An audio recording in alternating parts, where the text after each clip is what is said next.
Hi, Al. Still Michael, and welcome to a bonus Tarot Tuesday.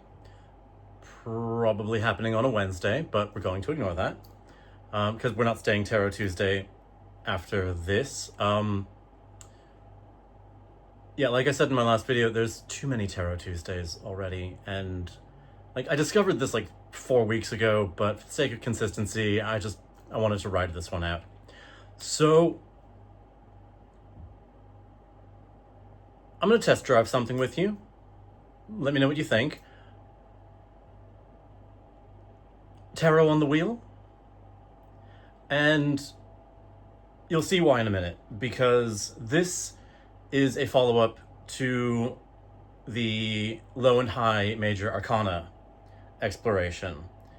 Because now that we have this notion of an upright reversed pairing, what does one do with it?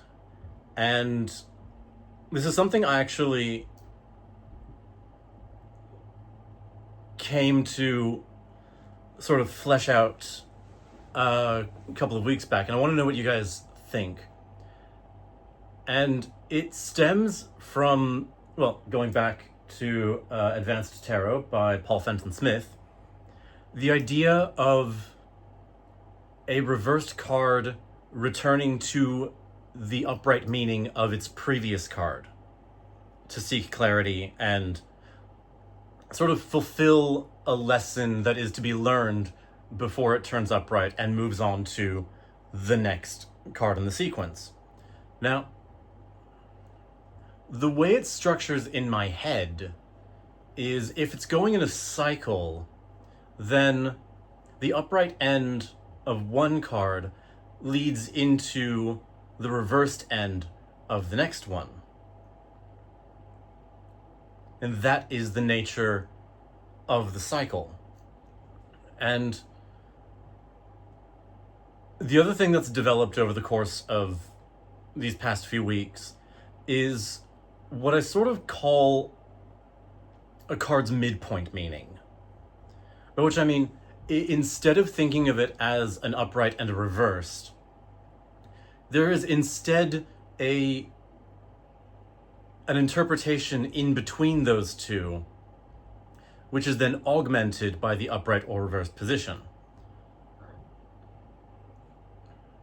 The Chariot is not, strictly speaking, about maintaining or losing control of one's emotions. It is about the concept of understanding and mastering emotional response broadly and in general. Upright is the emotions are in check. Reversed is the emotions are in control. The Hierophant is at its center a card of safety in institution. And whether it's upright or reversed says whether that institution is where you need to be or what you need to break away from. So as such, when looking at the pairings of the last few weeks, to me, it sort of reads like a single card in and of itself.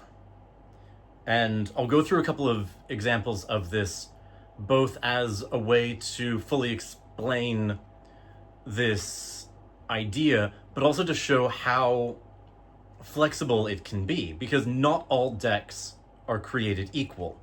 And we'll see this in a sec. But first, I do need to apologize for how I framed these. It seems to have shifted in flight. Now, what I've got here is a sort of visual representation of this idea of upright and reversed correlating to each other. Now, if we're taking strength upright, Strength upright looks at the sun reversed. This idea of being able to have resilience in adversity looks at the adversity in question. Now, because the sun is reversed, you refer back to the previous card in the cycle, which is the moon upright. And there's that cycle, that wheel spinning through, and the fool traveling along on its journey.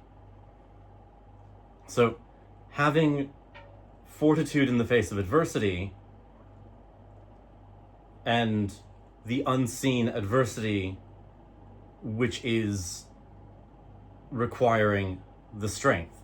So, if you pull strength as a one card pull, it actually can carry all three meanings with it. If you think of it as the card you pull being the position you're in, the opposite card being the situation you're encountering, and the secret third card being the advice of the one card pull.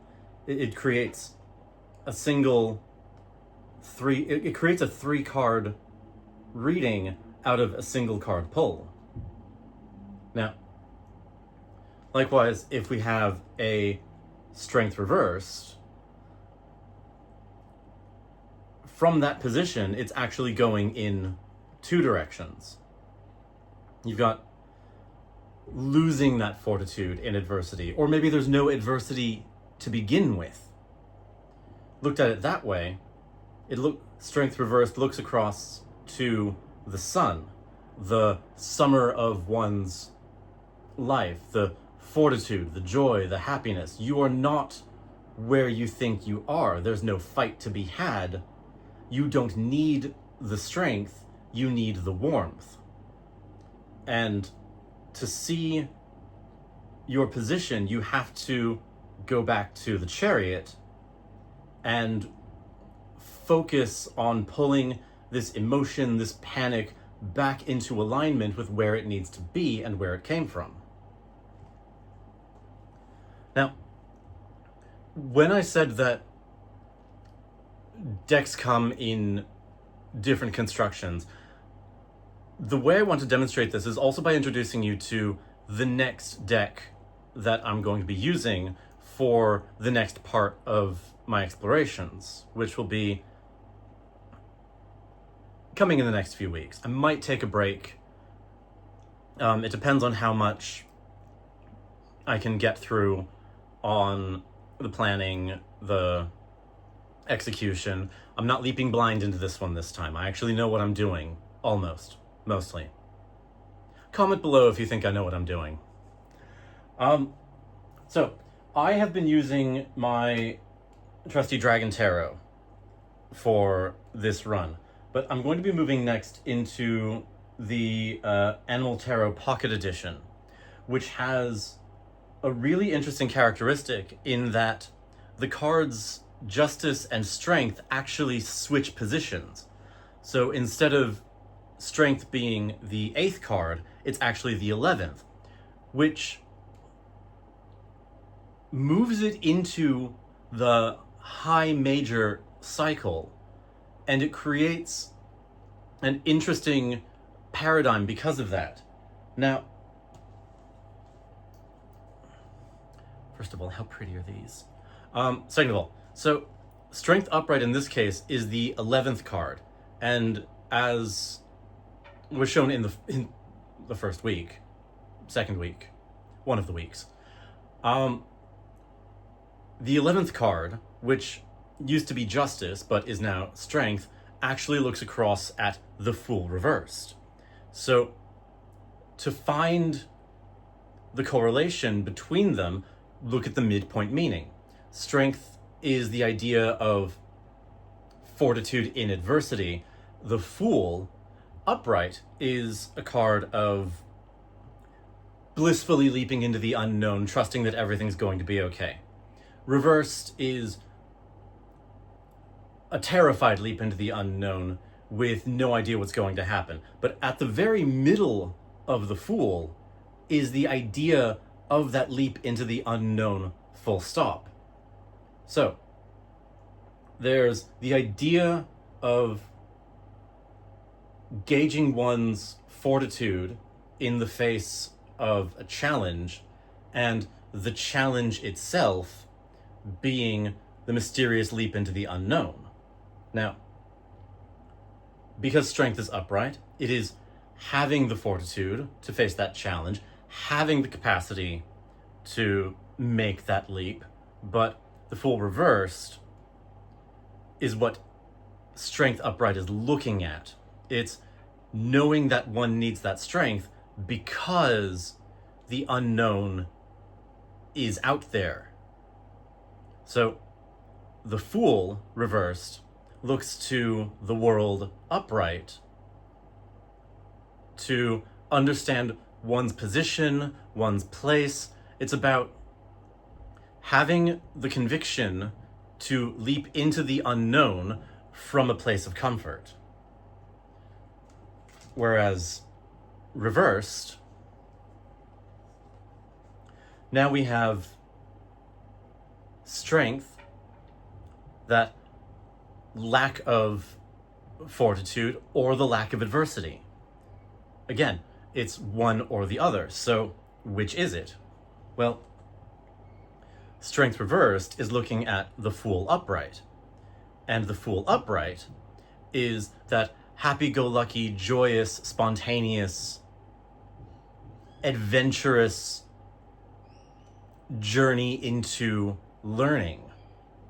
So because strength is reversed, it goes back to the previous card in the cycle, which in this case is the Wheel of Fortune. And the Wheel of Fortune upright, as we just saw, is that card of the march of time, the progression of existence. So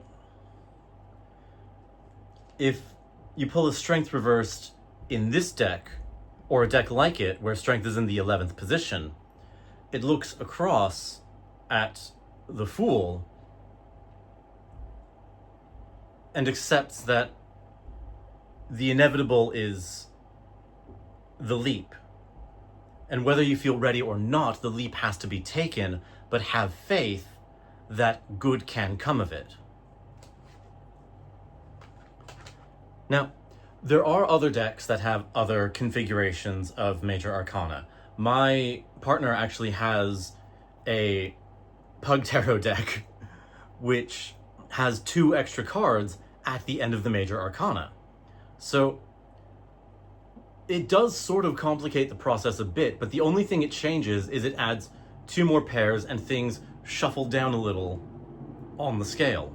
So instead of the Fool looking across to strength or justice, the Fool looks across to the Hanged Man.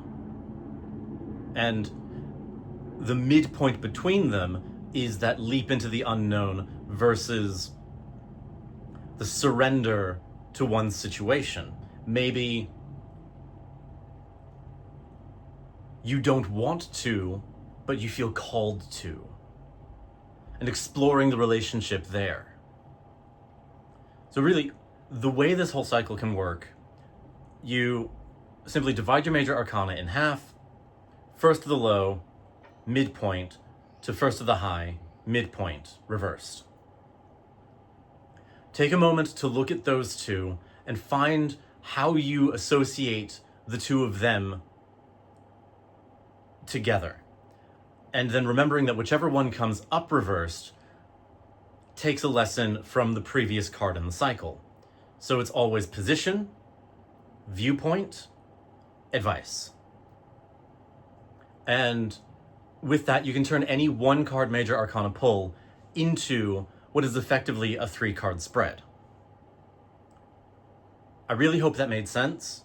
And if it doesn't, please let me know. I am happy to extrapolate further. Also, please let me know if you have a major arcana with an odd number, especially a prime number, because I would love to sink my teeth into, let's face it, more math. I am before anything else, a massive nerd. I mean, I named my last video TARDIS, so we all kind of saw that coming.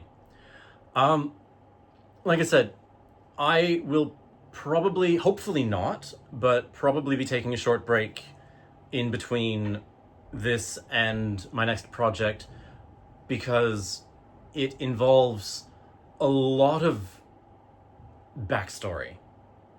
And I need the idea to be developed from the ground up before I can really explain and interpret what happens from there.